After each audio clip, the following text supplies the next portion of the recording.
사람들은 인생을 살면서 할 수만 있다면 가지 않아야 될 장소를 세 개로 꼽으라고 하면 대체적으로 병원, 경찰서, 법원이라고 그렇게 이야기를 한다고 합니다. 그만큼 그런 것이 힘든 것이기 때문에 그런데요.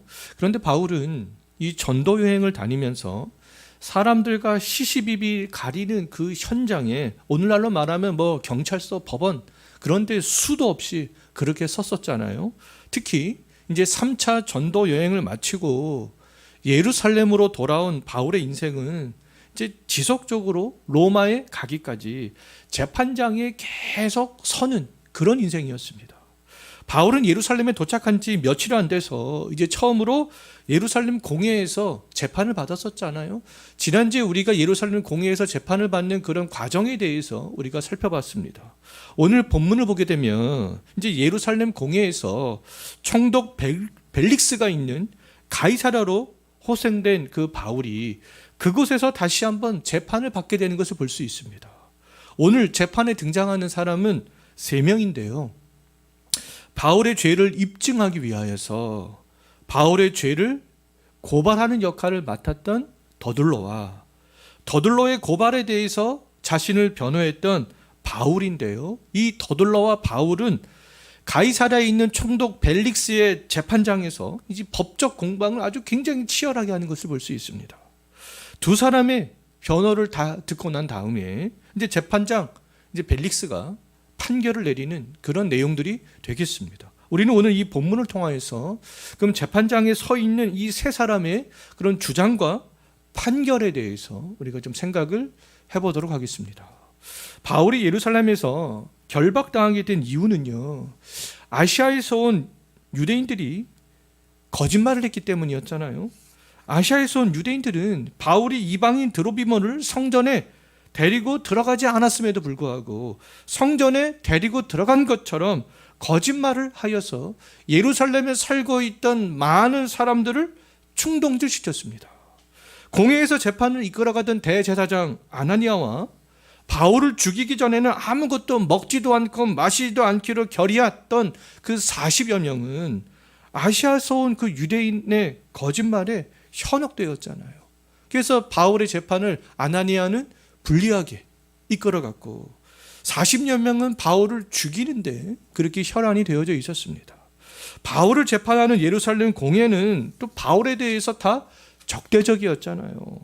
천부장 루시아의 배려로, 주보에는 좀 오타가 나왔습니다. 천부장 루시아의 배려로 바울을 신문하는 장소가 예루살렘 공회에서 가이사랴의 벨릭스의 총독의 관저가 되었지만 예루살렘에서 파견된 사람들이 이제 이곳에서도 재판을 주도해 나가는 것을 볼 수가 있습니다. 자, 대표적으로 어떤 사람이 그러면 그 재판에서 주도해 나가는가 1절 한번 보시기 바라겠습니다. 대제사장 아나니아와 장로들과 함께 예루살렘에서부터 누가 왔습니까? 가이사랴까지 변호사 더둘로가 왔잖아요. 유대의 공회는요, 이 총독 벨릭스 앞에서 이 바울을 죄인으로 몰아가기 위해서 언변이 가장 좋고 법적 지식이 가장 해박했던 유대의 최고의 법 전문가인 더둘로를 대동하고 왔던 것이죠. 더둘로는 디아스포라 출신 그런 유대인이었습니다. 디아스포라 출신이었기 때문에 유대인의 법도 굉장히 잘 알고 있었고 헬라의 법도 로마의 법도 굉장히 잘 알고 있었습니다.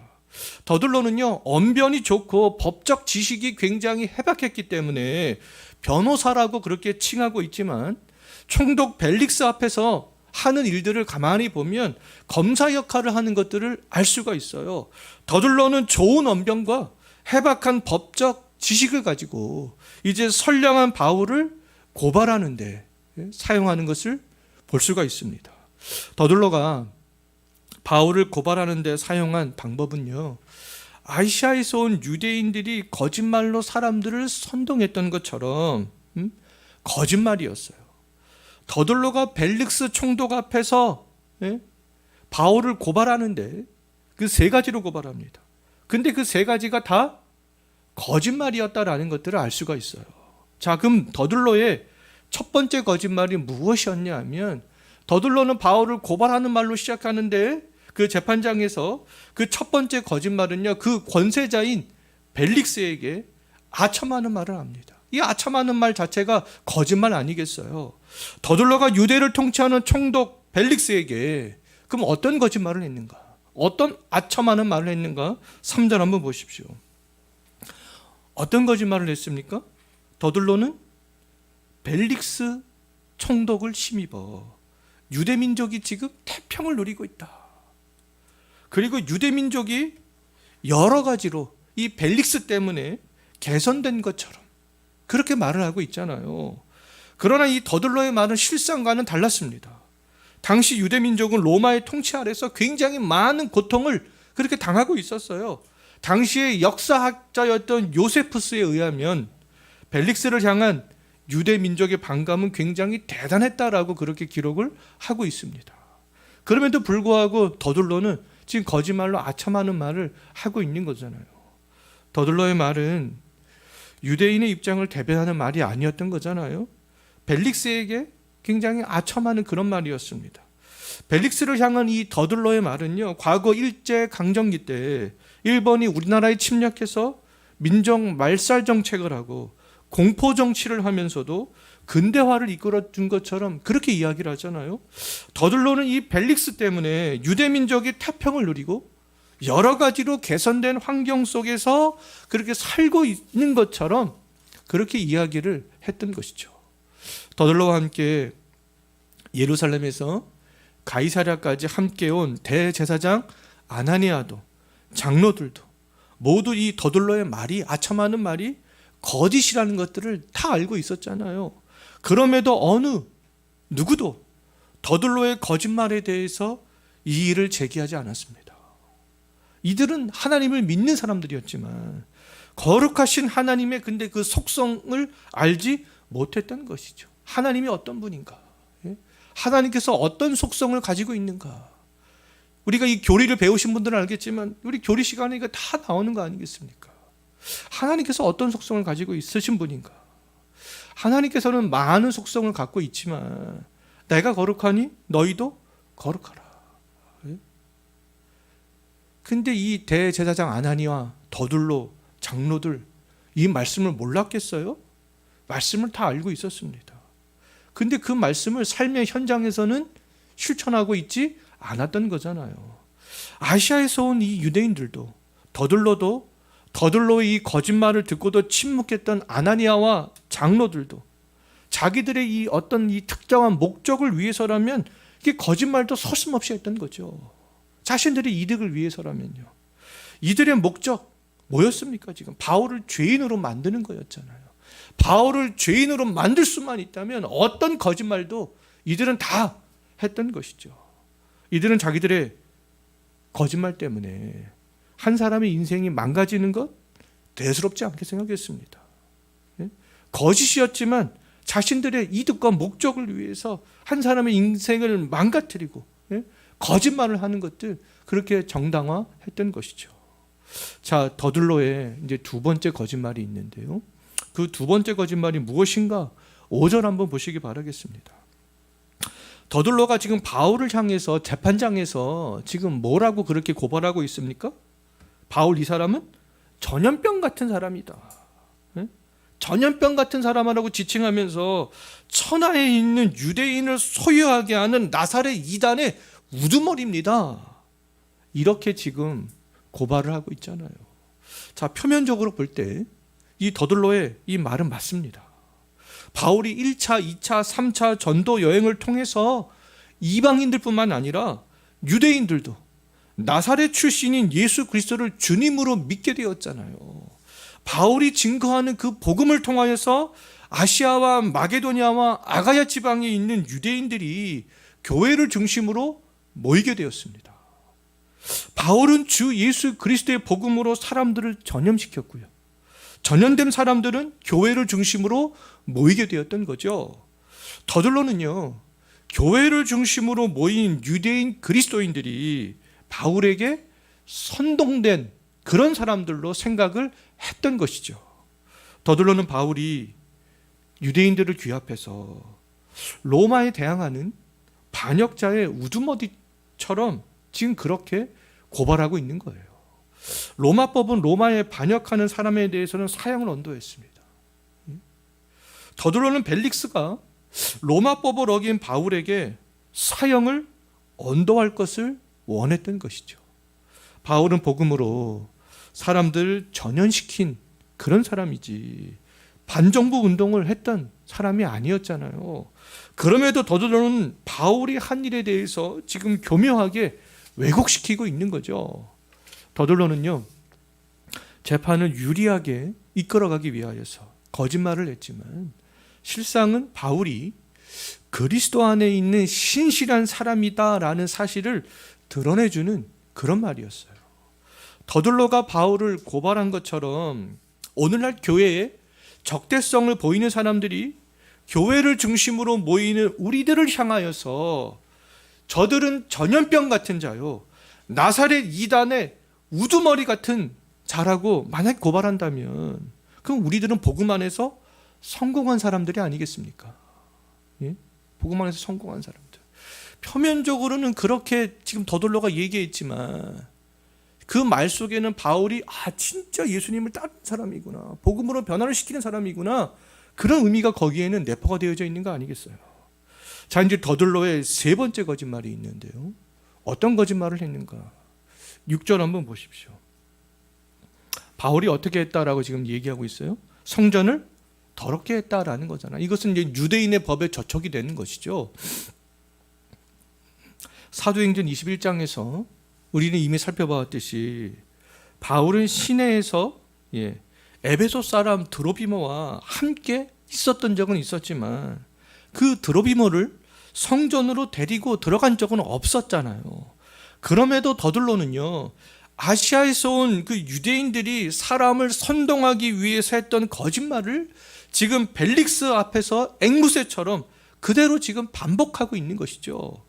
더들로는 최고의 변호사였지만 진실인지 거짓인지를 확인해 보지도 않고 가짜 뉴스를 지금 벨릭스 앞에서 진실인 것처럼 그렇게 지금 증거하고 있는 거 아니겠습니까? 이 바울은 로마의 법도 어긴 사람이고 유대인의 법도 어긴 사람이고 유대인의 법에서도 중범죄고 로마의 법에서도 중범죄입니다. 지금 그것을 지금 계속 고발하고 있는 거예요.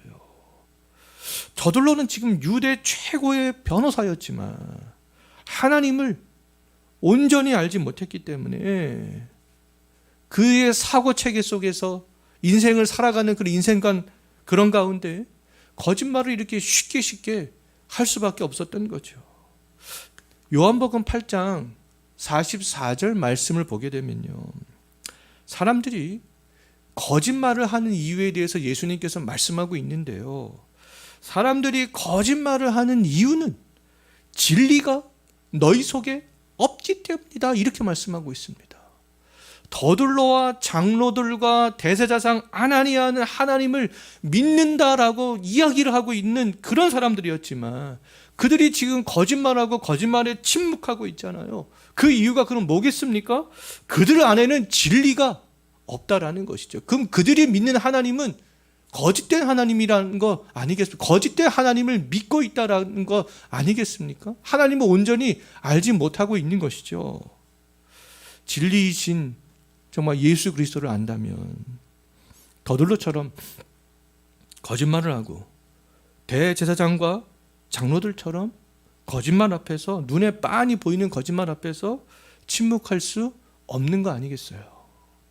삼위 하나님에 대한 진리가 있는 사람들은 거짓을 용납하지 않습니다. 한 사람의 또 더군다나 인생을 망가뜨리는 그런 거짓말 용납하겠습니까? 자기의 배를 불리기 위해서 다른 사람들을 더 힘들게 하고 어렵게 하는 그런 거짓말 용납할 수 있겠어요? 그럴 수 없는 거 아니겠습니까? 요한복음 8장 44절에서 예수님께서는 계속적으로 거짓은 마귀에서 난 것이다, 이렇게 말씀하고 있습니다. 위로부터 난 지혜, 야고보 사도가 뭐라고 또 야고보서 3장 17절에서 말씀하고 있냐면, 위로부터 난 지혜는 성결과 화평과 관용과 양순과 긍휼과 선한 열매이지 편견이나 거짓이 아니다. 위로부터 난 지혜는 거짓은 없다. 이렇게 말씀하고 있어요. 어떤 이단들처럼 거짓으로 정통 교회에 침투해 들어와서 교회를 흔들고 성도를 유혹하는 것은 그 이유가 뭐겠습니까? 더들로처럼 잘못된 터 위에 그들의 신앙이 서 있기 때문이 아니겠어요? 그들 가운데 진리가 있다면 거짓을 가장해서, 참을 가장해서, 진리를 가장해서 거짓된 모습으로 그렇게 올 수 있겠습니까? 그들 안에 진리가 없는 거죠. 하나님의 자녀가 아니라 거짓의 아비 마귀의 자녀이기 때문에 거짓말을 서슴없이 하는 거 아니겠습니까? 위로부터 난 지혜를 경험하지 못했기 때문에 그들이 그렇게 거짓말을 하는 것이 아니겠어요? 거짓은 위에서 오는 지혜가 아니잖아요. 예수 그리스도 안에서 하늘에서 오는 신령한 복인 그 구원의 은혜를 정말 진정으로 경험했다면 거짓말을 할 수가 없는 것이죠. 왜요? 하늘에서부터 오는 신령한 복, 에베소서에서 말씀하고 있잖아요. 그 복은 우리를 구원으로 인도하는 복인데 그 신령한 복을 받은 사람이, 하늘에서부터 오는 그런 지혜를 받은 사람이 야고보서 말씀과 이것도 연결이 되잖아요. 정말 그러면 거짓을 말할 수 있겠는가? 그럴 수 없다라는 거 아니겠습니까? 더들로는 진리도 하늘의 신령한 복도 경험하지 못했기 때문에 지금 거짓으로 일관하고 있는 거죠. 더들로는 거짓말로 바울의 죄를 입증하려고 했고, 대제사장 아나니아와 장로들은 침묵으로 더들로의 거짓말에 동조했지만 바울은 이들과는 달랐습니다. 바울은 이제 총독에게 변호할 기회를 얻게 되는데요. 이때 바울이 어떤 말로 시작을 하는가 10절 한번 보십시오. 더들로는 바울을 고발할 때 아첨하는 거짓말로 시작했잖아요. 근데 바울은 어떻게 시작합니까?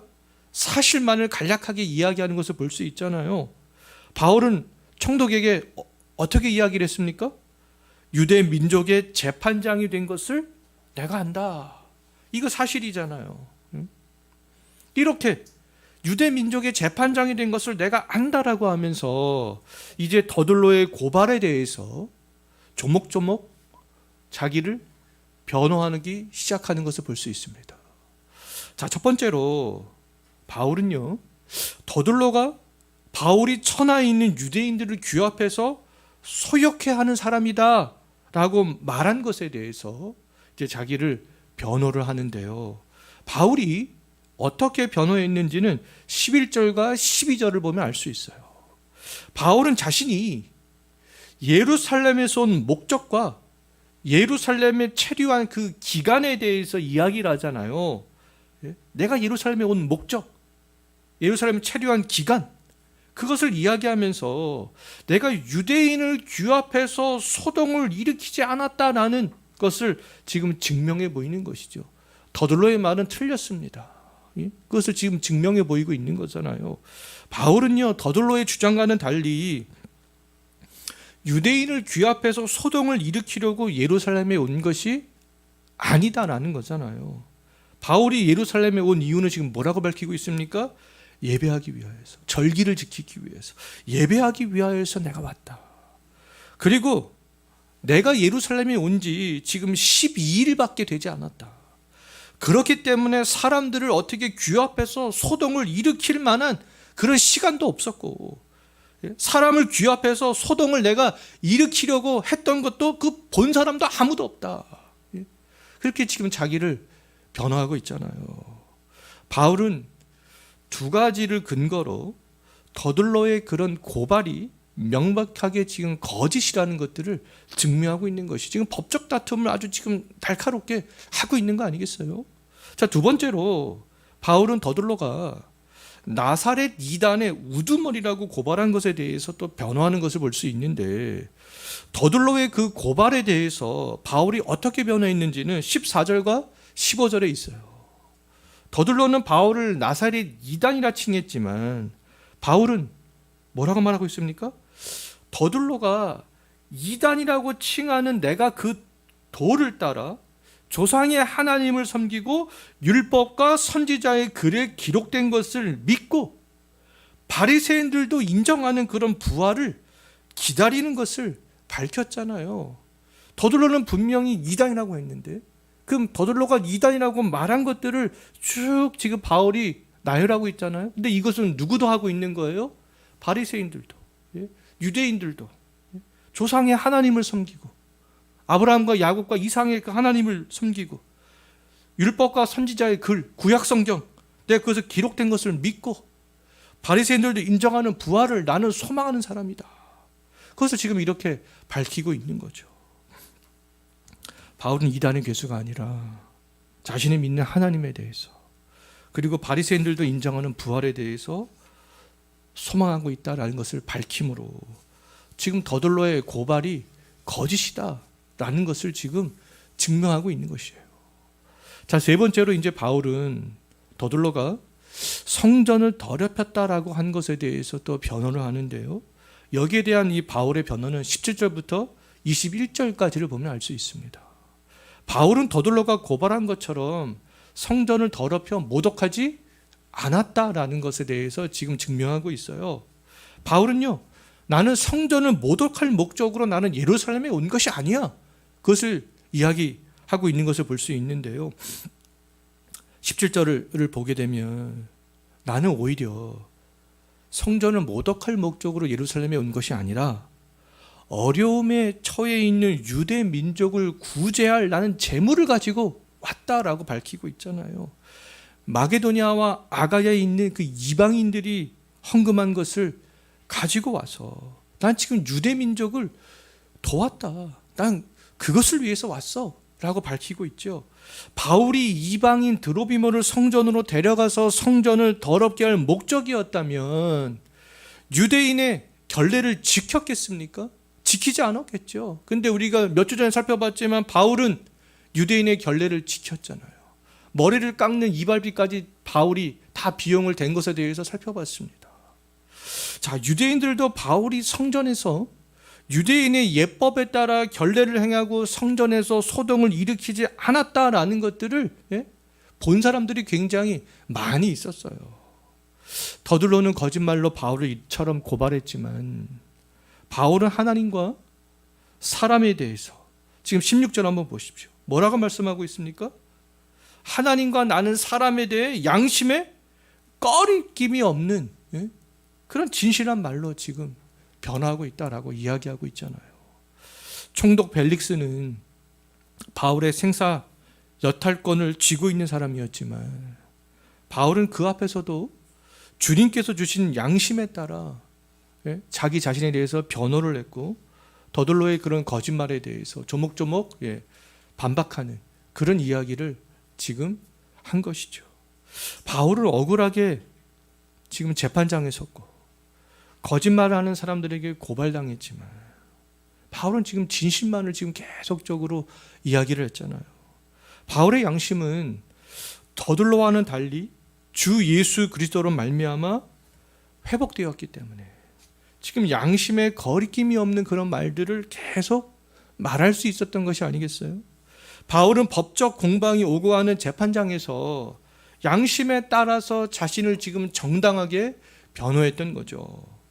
우리들도 불가피하게 법정에 서는 일이 없어야 되겠지만 법정에 서게 되었을 때, 아니면 꼭 법정이 아니다 할지라도 다른 사람들 앞에서 나를 변호해야 될 그런 상황 속에 있을 때 내가 양심에 꺼리낌이 없다면 정당하게 바울처럼 변호하는 것은 우리의 권리가 되는 것이죠.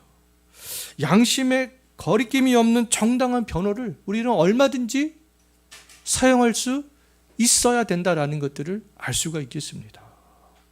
자, 재판장 총독 벨릭스는 더들로의 말도 듣고 바울의 변론도 다 들었잖아요. 벨릭스는요, 최종 판결을 내릴 수 있는 권한이 있었던 사람이었어요. 근데 지금 벨릭스는 최종 판결을 뭐라고 땅땅땅 내리지 않습니다. 판결을 유보하는 결정을 하는 것을 볼 수 있어요. 벨릭스가 판결을 즉시 내리지 않는 이유는 판결을 내리기가 어려웠기 때문이 아니었습니다. 이거 내가 좀 더 고민해 봐야 되겠는데, 2심, 3심 이거 한번 가봐야 되겠는데, 그래서 결정을 그렇게 유보한 게 아니에요.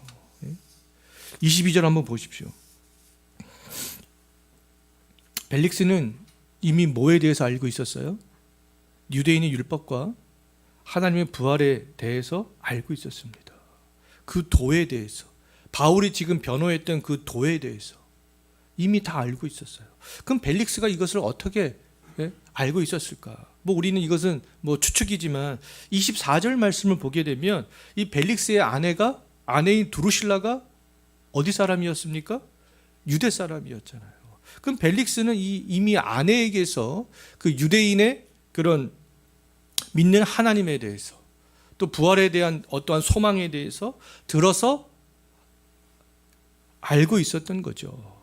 벨릭스는 바울이 그럼 로마 법에 저촉이 되지 않는다라는 것들을 알고 있었어요.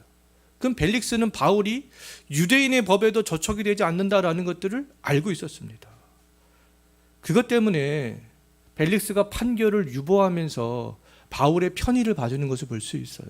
23절을 보면 알 수 있는데요, 바울에게 어느 정도의 자유를 허락합니다. 친구들에게 도움을 받을 수 있는 그런 면회권도 허락하는 것들을 볼 수 있잖아요.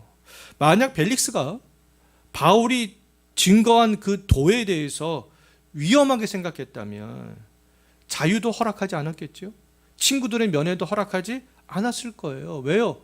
또 그들과 모여서 소동케 하는 일들을 일으키면 어떻게 하느냐. 그런데 벨릭스는 그러한 걱정을 전혀 하지 않았던 것이죠. 그래서 자유도 허락하고 친구들의 면회도 허락했던 것이 아니겠어요.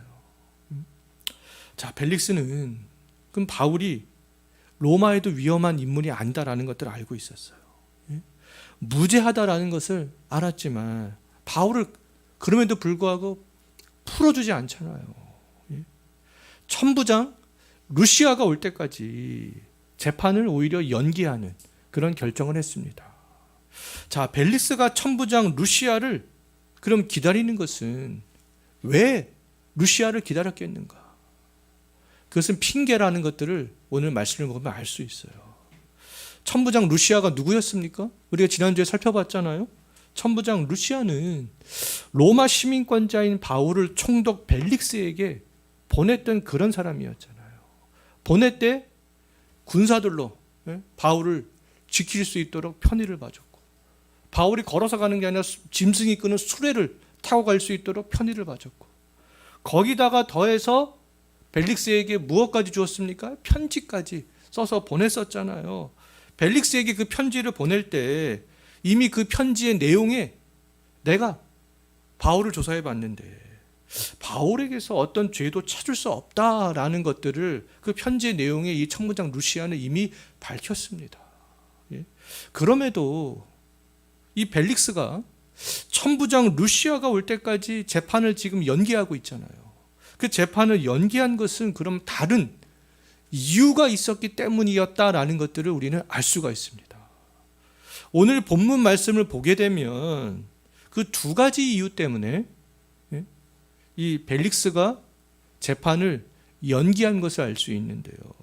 첫 번째 이유는 26절에 있습니다. 바울에게 지금 무엇을 원했습니까? 돈 받기를 원했던 거죠. 벨릭스는 불의한 재판장이었어요. 그래서 사람들에게 수많은 뇌물을 받고 판결을 굽게 했던 그런 재판장이었습니다. 벨릭스는 유대인 아내 드루실라와 함께 시간이 날 때마다 바울을 불렀습니다. 바울을 불러서 그리스도 예수 믿는 그 도에 대한 말씀을 들었어요. 근데 그 말씀을 이 벨릭스가 듣고 어떤 마음을 가졌습니까? 25절 한번 보십시오. 그 도에 대해서 듣고 두려운 마음을 갖기도 했잖아요. 그런데 그의 속에는 예수에 대한 마음보다 재물에 대한 욕심으로 더욱더 가득 차 있었습니다. 그리스도 예수의 복음을 듣고 잠시 이 벨릭스가 두려운 마음을 가졌지만 재물에 대한 그 욕심 때문에 두려운 마음을 복음을 듣고 들었던 두려운 마음을 오히려 몰아내 버렸던 것이죠. 바울에게서 돈을 더 얻고자 하는 그런 마음이 더욱더 컸던 것입니다. 복음을 듣고 우리의 양심이 살아나려고 할 때, 죽음과 심판에 대한 두려움이 생기려고 할 때, 하나님에 대해서 조금 더 관심 갖는 그런 마음이 생기려고 할 때, 그때 우리의 그 마음을 지키는 것이 중요하지 않겠어요? 벨릭스처럼 제물로 진리의 복음을 몰아내버리는 것들은 어리석은 그런 행동이 아니겠습니까? 제물과 하나님을 겸하여 섬길 수 없잖아요. 자, 우리 마음에서 이 제물과 하나님이 충돌을 일으킬 때, 충돌을 일으키지 않는다면 제물을 많이 모아야 되는 거잖아요. 근데 이 제물과 하나님이 충돌을 일으킬 때, 그때 우리는 하나님을 향한 그 마음을 지켜야 되는 것이죠. 우리 마음에 하나님이 머물 수 있도록 제물을 몰아내는 그런 일들을 해야 하는 거 아니겠어요? 벨릭스처럼 제물에 대한 그 욕심 때문에 하나님을 향한 그 두려운 마음이 조금 들었는데, 그 두려운 마음을 몰아내버리는 것은 그것이 더 어리석은 거 아니겠습니까? 자, 이제 벨릭스가 바울의 재판을 연기한 두 번째 이유가 있는데요, 이것이 더 실제적인 이유라고 할 수 있겠습니다. 27절에 있어요. 총독 벨릭스가 이제 임기가 끝났습니다. 그리고 새로운 총독이 가이사랴에 부임해 오잖아요. 그 총독이 누구였어요? 베스도. 이름이 비슷한데요. 벨릭스는 임기가 끝나서 가고, 벨릭스에 이어서 이제 베스도가 부임하게 되는데, 그 기간이 얼마였습니까? 2년 동안이었어요. 벨릭스가 바울을 구금하고 새로운 총독 베스도가 오기까지 2년이라는 시간이 흘렀습니다. 바울은 2년 동안 계속해서 이 벨릭스에 의해서 감옥에 갇혀 있게 된 것이죠. 자, 벨릭스가 바울에 대한 재판을 이렇게 하지 않고 2년 동안 그렇게 계속 연기하는 것은 무엇 때문이라고 이야기하고 있어요? 유대인의 마음을 얻기 위해서다. 그렇게 이야기하고 있잖아요. 벨릭스는 가이사랴를 떠날 때까지 바울에 대해 판결을 내리지 않고, 그러면 바울을 뭐 한 겁니까? 지금 정치적으로 이용하고 있는 것이죠. 바울을 지금 정치적으로 계속 이용하고 있는 거예요. 벨릭스는 바울이 유죄라고 생각했다면 유대인들이 좋아할 만한 판결을 당장이라도 내리지 않았겠어요? 그런데 벨릭스는 이 로마 시민권자인 바울에게서 어떤 죄도 지금 입증하지 못했잖아요. 그런 상태에서 이 바울을 함부로 유대인들이 원하는 대로 죽일 수가 없었던 거죠. 그렇다고 해서 또 바울을 유대인들 때문에 무죄 석방할 수도 없었습니다. 벨릭스는 유대인들의 마음을 얻기 위해서 이렇게 바울을 2년 동안이나, 자기가 임기가 끝날 때까지, 아마 임기가 더 길게 남아있었다면 계속 더 끌었겠죠. 바울을 계속 잡아두었던 거죠.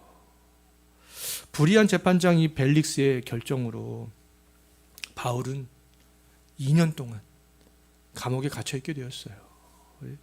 바울이 2년 동안 할 수 있는 것들은 아무것도 없었어요. 뭐 간혹 가다가 벨릭스가 부르면 가가지고 복음을 증거하는 일, 그것밖에 할 수 있는 일들이 없었던 거죠. 바울이 또 2년 동안 유일하게 할 수 있는 그 일들은 뭐였겠습니까? 감옥에서요? 인내하는 거였습니다. 인내하는 거.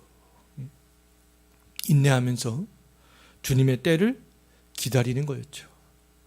바울에게 이 2년의 기간은 인내하면서 기다려야 되는 그런 시간이었지만, 다른 한편으로 또 우리가 볼 때, 지난주 말씀과 우리가 비교하면서 볼 때, 이 2년이라는 시간은요, 바울이 또 감옥에 있었기 때문에 생명의 안전을 보장받을 수 있었던 또 그러한 시간이기도 했습니다. 지난주 살펴보았듯이 아직도 유대 땅에는 바울을 죽이기 전에는 먹지도 마시지도 않겠노라고 동맹한 사람들이 40여 명이나 있잖아요. 다음 주에 25장에서도 살펴보겠지만 그 사람들이 다시 한번 등장합니다. 바울을 죽이려는 사람이 여전히 있었어요. 바울이 풀려났다면 이들에 의해서 바울은 유대 땅에서 지금 죽임을 당할 수 있는 그런 상황이었던 거죠. 현재 우리의 인생이 2년 동안 감옥에 갇힌 바울처럼 그 어두운 터널 가운데 있을 수 있어요. 인내해야 하는 그런 시간일 수 있습니다. 그럼에도 이 시간들은요, 벨릭스의 그 불의한 결정으로 바울이 2년 동안 감옥에 갇히게 되었지만 바울의 생명의 안전을 보장받는 그런 시간이었잖아요. 그런 시간이었듯이 우리를 지키기 위한 주님께서 계획한 시간일 수 있습니다. 지금 내가 인내해야 하는 이 시간이요. 인내함으로 기다려야 하는 어두운 인생의 시간들이 없었다면 더 어렵고 더 위험한 상황에 직면할 수도 있다라는 것이죠. 바울이 2년 동안 감옥에 갇혀 있지 않았더라면, 바울을 죽이기로 작정한 사람들에 의해서 언제라도 생명의 위협을 당할 수 있는 그런 시간이었잖아요. 마찬가지로 지금 내가 인내해야 하는 그 시간이 없었다면 오히려 더 위험한 그런 시간들에 직면하게 될 수도 있다라는 거 아니겠습니까? 주님께서는 우리들을 보호하기 위해서 이 벨릭스처럼 불의한 사람들을 사용하실 수 있잖아요. 우리들이 어떤 상황이 있든지 우리가 그럼 해야 되는 일들은 믿음 안에서 우리가 인내하는 것이죠. 우리에게 인내가 필요한 이유에 대해서 히브리서 10장 36절 말씀에서 해답을 주고 있는데요. 하나님의 뜻을 행한 이후에 약속하신 것을 받기 위해서 인내해야 된다. 이렇게 말씀하고 있습니다. 주님께서 다시 재림하시는 그날이 없다면 우리는 믿음 안에서 인내하는 삶을 살 필요도 없고 바른 양심에 따라 삶을 살 필요도 없는 것이죠. 그러나 우리는 인내해야 되는 그런 삶을 분명히 살아야 되는 이유가 있습니다. 히브리서 10장 37절 말씀에서도 말씀하고 있듯이 이제 잠깐 후면 오시리가 누구겠어요? 예수님께서 지체하지 않고 오시는 그런 날이 있기 때문에 그렇습니다. 우리는 멸망할 자가 아니요 영혼을 구원하며 이르는 믿음을 가진 사람들이기 때문에 그런 것이죠. 장차 오실 주 예수 그리스도를 바라본다면, 그리고 우리의 영혼이 구원에 이르는 그 믿음을 가지고 있는 것을 확신한다면, 바울이 2년 동안 감옥에서 인내하는 그런 삶들을 살아갔듯이 우리들도 충분히 인생의 어두운 그런 터널의 길들을 직면했을 때 그 가운데 인내하는 삶들을 살아갈 수 있게 되지 않겠습니까? 자, 이제 말씀을 정리하고 마치겠는데요. 유대의 최고의 변호사 더들로는 바울의 죄를 입증하기 위하여서 거짓말로 일관했지만 바울은 주께서 주신 양심에 따라 진실만을 이야기했습니다. 불의한 재판장이었던 총독 벨릭스는 더들로와 바울의 변호를 듣고 바울이 무죄라고 생각했지만 바울을 2년 동안 감금해 놓았잖아요. 더들로처럼 우리들이 뛰어나지는 못한다 할지라도 주님께서는 우리 각 사람에게 믿음을 주셨고 재능과 지식과 다 지혜를 주셨잖아요. 바울처럼 삼위 하나님에 대한 지식을 우리가 바르게 알고 세상을 바라보는 방식이 바른 이 성경 말씀에 기초할 때 주님께서 주신 그 지식과 지혜를 바르게 생각하고 진실을 말하는데 사용할 수 있게 되지 않겠어요? 그리고 바울은 불의한 재판장 벨릭스의 판결로 2년 동안 갇혀 있었지만 인내하는 그런 삶들을 살았습니다. 나의 의지와 상관없이 타인에 의해서 인생의 쓴 고비를 지나갈 때 바울처럼 인내하는 그런 믿음으로 또 살아갈 수 있는 저와 성도님들이 되었으면 좋겠습니다. 기도하겠습니다. 주님,